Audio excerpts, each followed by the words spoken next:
आमे करुथिबा कार्यर फल निश्चित भावरे पाइथाउ। आम द्वारा करा जाइथिबा भल कार्य आमको अन्य लोकंक दृष्टि सर्वोत्तम करिथाए। आमर आचरण आमको लोकंक दृष्टि एते सम्मानजनक करे जे जेतेबेले आमर आवश्यक थाए आम पाखरे छिड़ा हुअन्ति, आमर प्रति आनंद एवं दुखरे आम सहित जोग दियन्ति। आजिर एही द्रुतशील जीवन रे आपण प्रकृतरे विश्वास करिपारिबेनि कि आमर आचरण किंबा आमर कोनोसी छोट कार्य आम जीवन को बंचाई पारिबो।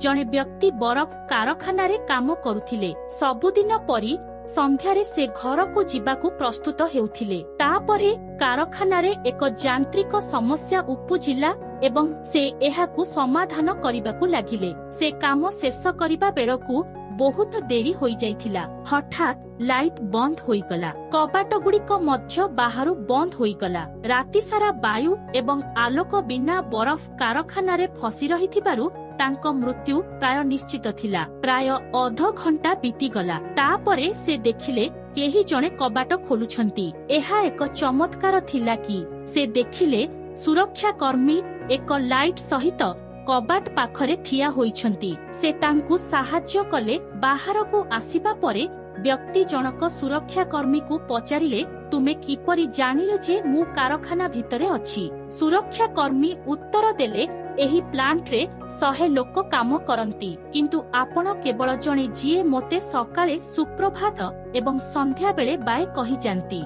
आपण आजि सकाळे ड्यूटी रे आसीथिले, किंतु आपण संध्यारे बाहर को जाई नथिले।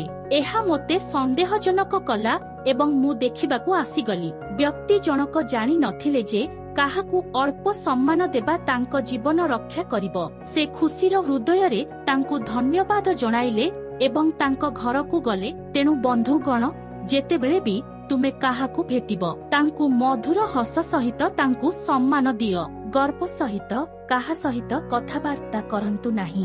बयस किंबा पदवी रे केही आपणଙ୍କ ठारू छोट किंबा वयस्क हुअन्तु। समस्तंकु समान व्यवहार करंतु। समस्तंकु सम्मान दियंतु। आपणଙ୍କର एही आचरण आपणଙ୍କୁ लोकमानଙ୍କ दृष्टिरे भिन्न करिबो एवं लोकमाने प्रत्येक परिस्थिति रे आपणଙ୍କ सहित रहिबे।